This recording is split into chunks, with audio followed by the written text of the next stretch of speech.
বন্ধুরা এই গাড়িটাকে দেখুন, এ যেন গাড়ি নয় খেলনার জিনিস। এই আস্ত গাড়ি টুকরো টুকরো হয়ে 2 মিনিট পরে আবার তৈরি হয়ে গেল গাড়ি। আপনারা কি জানেন এমনটা কেন করে থাকে বিএসএফ জওয়ান? কারণ কোনো মিশনে চলার পথে রাস্তায় যদি পাথর থাকে সেটাকে সরানো বা ওঠানো সম্ভব নয়, আর সেই জায়গাতে বিএসএফ জওয়ানদের যেতেই হবে। আর এমন ইউনিক টেকনিকগুলো বিএসএফ জওয়ানরা করে থাকে, আর এটি 2 মিনিটের মধ্যেই করে দেখায়। আর ভারতের বিএসএফ জওয়ান এটি একটি প্রোগ্রামে দেখিয়েছে।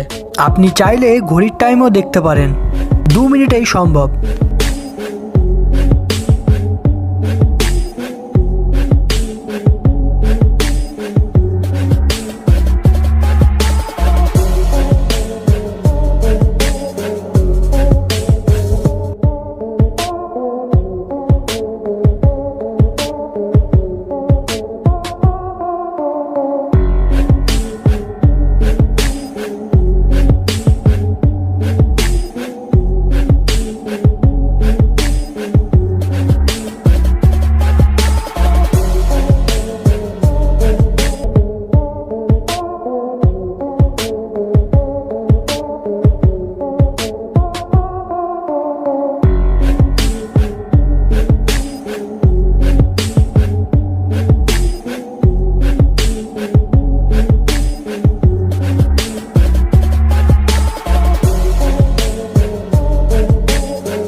তো বন্ধুরা, আপনাদের কাছে ফ্যাক্টটি জেনে কেমন লাগলো?